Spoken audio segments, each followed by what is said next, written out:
brasileiro ele é um pouco mais acomodado. Eu não vou nem falar aqui em questões políticas, mas eu acho que o setor privado, ele tem uma responsabilidade muito grande sobre o que isso aqui vai se transformar. Principalmente agora que ESG é pauta, a gente tem uma riqueza imensa que é pouquíssimo explorada. Então, o que me move? Me move isso, sabe? Me move o meu país. Tem tanta coisa para se fazer, tem um potencial humano tão gigante aqui. Eu sempre falo que o que falta para muita gente é oportunidade. E a base de tudo isso é educação. Que, novamente, não existe política pública para educação. Então, de novo, né? Quem tem que tomar conta desse assunto, desse tema, de novo, é o setor privado. As empresas cada vez mais tendo que investir no capital humano, porque não tem isso tudo de gente formada, né? Então, quando eu vejo assim, estamos contratando com esse perfil, você vai lá e vê aquele perfil, cara, são sempre os mesmos, então, né, que vão estar saindo de um lugar, indo para o outro e ocupando as mesmas posições. Sim. E aquela fila enorme de pessoas que não têm esse preparo, né? E que são grandes potenciais. Então, a gente tem que pensar em investir em educação, porque realmente temos potenciais, temos capital humano importante, temos muitas pessoas que têm muito interesse e não têm a oportunidade. Então, o que me move são as pessoas, sabe? Eu sempre falo que lá na frente, o dia que eu não estiver mais aqui, eu quero ser lembrada como aquela pessoa que abriu portas. Que legal. Eu tenho a sensação que está melhorando um pouco isso. Mas às vezes quando eu vejo as estatísticas do Brasil, eu sigo preocupado, porque é uma luta muito dura, né? Eu sinto que está melhorando porque os empresários falam mais dessa questão social. As pessoas que vêm aqui conversar para a gente bater esse papo de várias áreas. Pode ser de planejamento tributário, de inteligência artificial, de tecnologia, de empreendedores. Todos têm falado na questão social, que é uma das coisas que nos move também aqui como sucesso brasileira, né? De transformar esse país. Então eu tenho a sensação que existe uma comoção nesse mundo nosso, do mundo de empresas, do mundo empresarial, de trabalhar a questão social. Mas eu sinto que do outro lado vem as estatísticas, né? De baixo nível de educação, que ainda são muito ruins. Então eu fico muito feliz, porque isso é uma das coisas que me move também.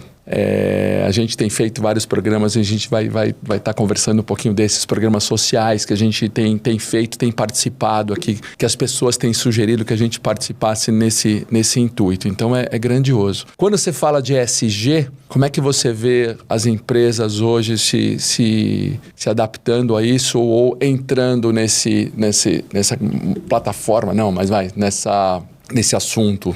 Eu ainda vejo que para as empresas grandes esse é um tema importante, que muitas empresas já têm implementado.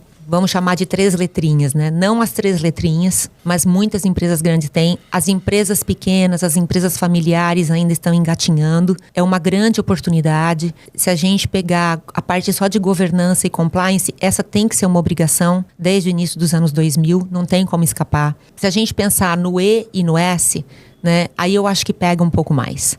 Se a gente pensar no social, a gente está muito longe. E aí, por esses motivos que a gente já mencionou e por outros tantos que a gente poderia falar.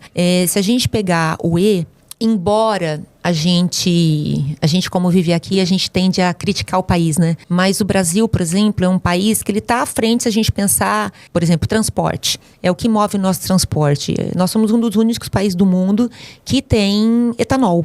Então, a gente já sai na frente. A gente não precisa de carro elétrico aqui, se a gente for pensar. Sim. A gente não precisa. A gente tem o etanol e a gente já está na frente com isso.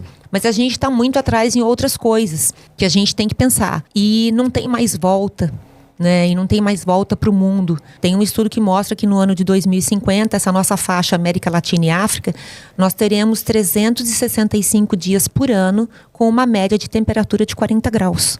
Quando isso? Quanto tempo? 2050. O que a gente vai fazer? Pois é.